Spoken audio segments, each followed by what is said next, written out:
तो दिल्ली में प्रदूषण की स्थिति जस की तस बनी हुई है। आज हम कई सारी बातों पर यहाँ पर चर्चा करने वाले हैं कि आखिर दिल्ली का जो प्रदूषण है क्यों इतना गहराता हुआ नजर आ रहा है, क्यों हर साल इस तरह की स्थिति यहाँ पर बनती हुई नजर आती है, जबकि सरकार तो यहाँ पर ये दावे कर रही है कि उनकी तरफ से कई तरह के ठोस कदम उठाए गए हैं, जुर्माना भी यहाँ पर लगाया गया है। बावजूद इसके जो पॉल्यूशन है, प्रदूषण है, वो खत्म होने का, कम होने का नाम नहीं ले रहा है। इसके पीछे की वजह खंगालने के लिए हमारे साथ खास मेहमान भी जुड़ गए हैं।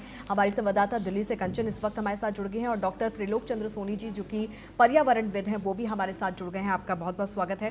सबसे पहले कंचन का यहाँ पर रुख कर लेते हैं।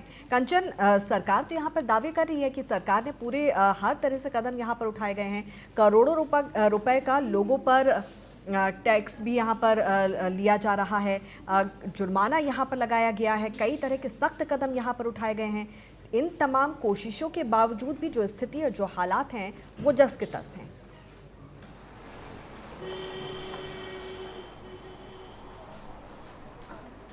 जी बिल्कुल, देखिए अंकिता, जिस तरीके से दिल्ली में प्रदूषण इतना जहरीले स्तर पर है कि दिल्ली वासियों को जहरीली हवा में सांस लेने के लिए मजबूर है। यदि बात करें AQI की, तो कई महीनों से जो दिल्ली का AQI है वो 400 के पार, किसी किसी जगहों पर तो 600 के पार भी है।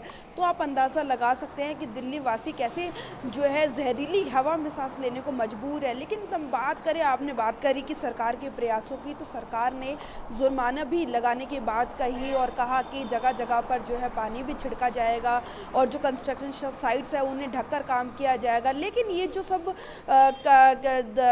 दिल्ली सरकार की तरफ से कदम उठाए गए थे, जनता कहीं ना कहीं इन्हें नकारती हुई नजर आ रही है। बात करें तो मास्क की N95 मास्क जो है वो आपको पहनने होंगे, तो वो हम मास्क पहने हुए जनता को देख सकते हैं। लेकिन अंकिता, जो सरकार की भागीदारी है वो इस समय पे, जब दिल्ली का AQI 400 के पार है, इस समय पे पॉल्यूशन कंट्रोल करना बेहद ही कठिन हो जाता है। बजाय इसकी कि सरकार को जो है ये जो पॉल्यूशन की शुरुआत हुई थी, वो शुरुआत हुई थी दशहरे वाले दिन से। उसी दिन से जो है बम पटाखे फूटना शुरू हुआ था, पराली जलनी शुरू हुई थी आसपास के राज्यों में। लेकिन यदि सरकार जो आज कदम उठा रही है, ये कदम उसी समय पे उठाए जाते, पहले उठाए जाते, तो शायद आज दिल्ली वासियों को जो है जहरीली हवा लेने के लिए वो मजबूर ना होते। और रही बात सरकारों की, तो सरकारें हमेशा बात करती हैं, हमने ये किया, हमने वो किया, तमाम तरीके के रूल रेगुलेशन लगा दिए हैं।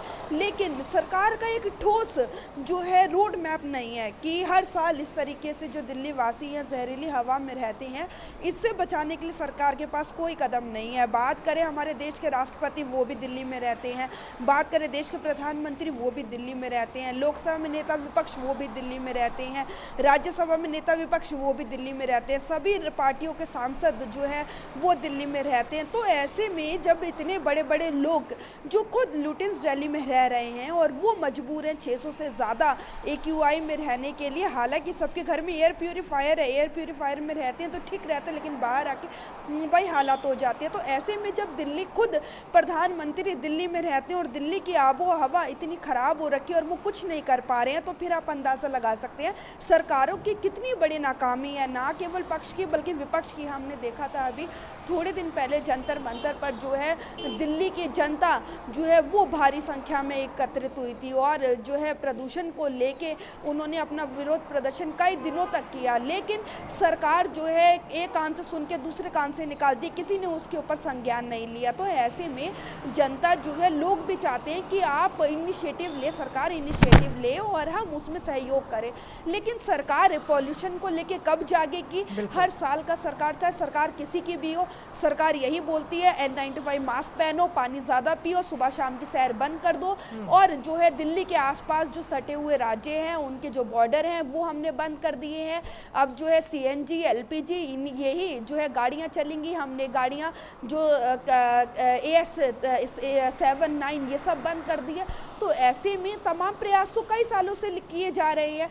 सरकार ने नया क्या किया है? इसमें कुछ भी नया नहीं किया है। सरकार के पास कोई ठोस कदम नहीं। सरकार को हमेशा पता होता है, मौसम विभाग बैठा है, दिल्ली पॉल्यूशन कंट्रोल बोर्ड बैठा है, तमाम उनकी जो रिपोर्ट्स होती है वो दर्ज कराते हैं, वो अपने अपने लेवल पे जो है सारी चीज़ें कराते हैं। लेकिन सरकार आखिरकार जब कदम उठाने होते तो कहाँ सोई हुई होती है। अब जब पॉल्यूशन का स्तर इतना ज़्यादा बढ़ गया है, 600 के पार AQI हो गया है, तब सरकार जो है अपने तमाम तरीके के कदम उठाने की बात कर रही है, कदम उठा रही है। हमने देखा पानी का छिड़काव जो है सरकार की तरफ से कराया जा रहा है, लेकिन कहाँ कराया जाए? 7 या 10 किलोमीटर के रास्ते में एक जगह कोई टंकी मिलती है, तो यदि 10 किलोमीटर का रास्ता तय करना है, पानी की एक टंकी होगी, तो कहाँ से जो धूल मिट्टी सड़कों पर है वो कहाँ पे धूल मिट्टी के कण जो है ज़मीन के स्तर पे बैठेंगे, आप अंदाज़ा लगा सकते हैं। तो तमाम जो है सरकार की नाकामयाबी है इसमें, ना केवल दिल्ली सरकार की बल्कि तमाम जो सांसद यहाँ पे सभी राज्यसभा लोकसभा के बैठते हैं। अब 1 तारीख से जो है पार्लियामेंट का सत्र शुरू हो जाएगा, शीतकालीन सत्र शुरू हो जाएगा। विपक्ष को देखेंगे वो तमाम तरीके के मुद्दे लेके अपने धरने प्रदर्शन करेगा। बात करेंगे सरकार की तो सरकार कोई नया संशोधन बिल लेकर आएगी, लेकिन जब दिल्ली में आप आ रहे हो, दिल्ली की आबो हवा इतनी खराब है, सारे नेता जो है अपने घर में एयर प्यूरीफायर लगा के बैठे हैं, लेकिन उस आम आदमी का क्या जो वो परचेज ही नहीं कर सकता एयर प्यूरीफायर।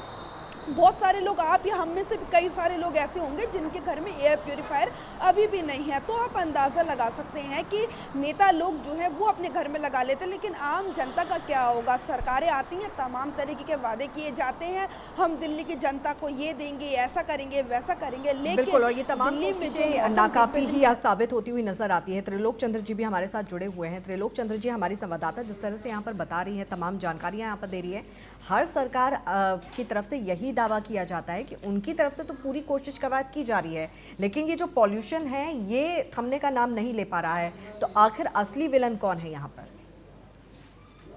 हाँ, नमस्कार। जयमेर पहाड़, उत्तराखंड। अंकिता जी बिल्कुल सही कह रही हैं। कंचन जी की वास्तव में जो दिल्ली का वातावरण बना हुआ है वो कहीं ना कहीं कष्टदायी, दुखदायी और मानव हित में नहीं है। और जो ये वातावरण बना है कहीं ना कहीं बहुत ही कष्टदायी है। आने वाले जो हमारे छोटे बच्चे होंगे, जो अभी जन्म ले रहे होंगे, उनके लिए और ज्यादा कष्टदायी होगा। बात ये आती है कि दिल्ली जैसे शहर में जितने बड़े लोग हैं, यानी कि मैं अगर ये कहूँ कि भारत के जितने राज्य हैं उनका जो है कि भाग्य विधाता, नियम कानून जो भी चीजें वो तो दिल्ली से बन रही है। पर दिल्ली आज ये घुटन में जी रहे हैं।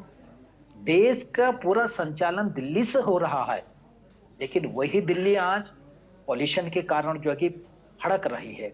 तो कितना दुख है कि जिस स्वच्छ आबो हवा ने प्रकृति ने हम लोगों के लिए दिया था, मानव जीवन के लिए दिया, प्राणी जगत के लिए दिया था, आज वो हमने दूषित कर दिया।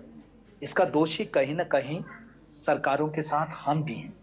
क्या हमने ऐसे वातावरण को कम करने के कभी उपाय सोचे, या अपने दिल में, अपने मन में ऐसे विचारे लाए हम?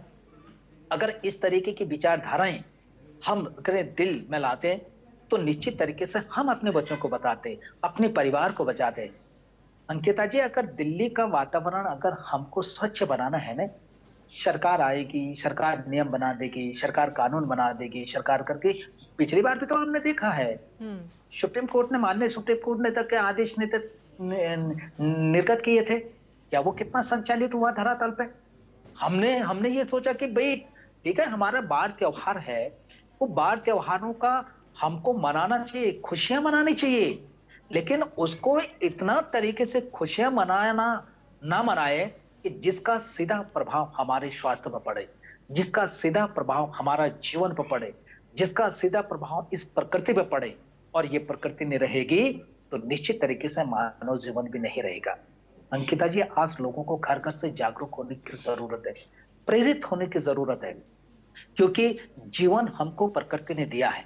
अगर प्रकृति ने ये जीवन दिया है तो निश्चित तरीके से प्रकृति ने एक स्वच्छ आबो हवा हमारे लिए जीने के लिए छोड़ा हुआ है, जिसको दूषित हमने कर दिया है, जिसको हमने गंदा बना दिया, जिसका सीधा प्रभाव आज हमारा जीवन पर पड़ रहा है। ये धरती नहीं रहेगी, ये पर्यावरण जो है कि बिल्कुल जो कि प्रदूषित हो जाएगा, तो कैसे जिएंगे हम लोग? प्रश्न ये आता है कि क्या ऐसे वातावरण बना करके हम अमन चैन से सुख से रह सकते हैं? बिल्कुल। सरकार हम बनाते हैं, तो जिस तरीके से सरकार बनाने में हमारी पूरी भूमिकाएं रहती हैं, क्या इस तरीके से हम अपने वातावरण बनाने में अपनी भूमिका नहीं निभा सकते हैं? क्या इस तरीके से हम एक अच्छे समाज को सर्जन करने में हम अपनी भूमिका नहीं निभा सकते हैं? क्या हमको जो है कि औद्योगिक गतिविधियां करना जरूरी है? क्या हमें वाहनों का उत्सर्जन करना जरूरी है? कृषि गतिविधियां हैं, कूड़ा का निस्तारण है, तमाम चीजें हैं। अंकिता जी, हम ये भी एक सुझाव देना चाहेंगे कि जो हमारे मेयर हैं वहां पर सभासद होंगे, क्या वो अपने जो एरिया उनके पास दिया गया है, क्या वहां के लोगों को वो कूड़ा निस्तारण के लिए जन जन को जागरूक और प्रेरित कर रहे हैं? आज पर्वतीय अंचल ही नहीं, जिस तरीके के पर्वतीय अंचलों में गांव दूर दूर बसे हैं, ऐसे दिल्ली में भी तो होगा ना। हर जगह तो शहर नहीं है दिल्ली में, बिल्कुल। वहां भी तो और देहाती सबसे बड़ी क्षेत्र बात होगा। ये है कि क्या ऐसे सरकार को देहाती कोसने क्षेत्रों से के रास्ता लोगों को यहाँ पर जागरूक और नहीं निकल प्रेरित किया जा पाएगा। रहा यहाँ है? पर आम जनता की भी भागीदारी बहुत ज़्यादा ज़रूरी है। आम जनता को भी यहाँ पर जागरूक होना होगा और अपनी भूमिका, अपनी जिम्मेदारी को यहाँ पर समझना होगा।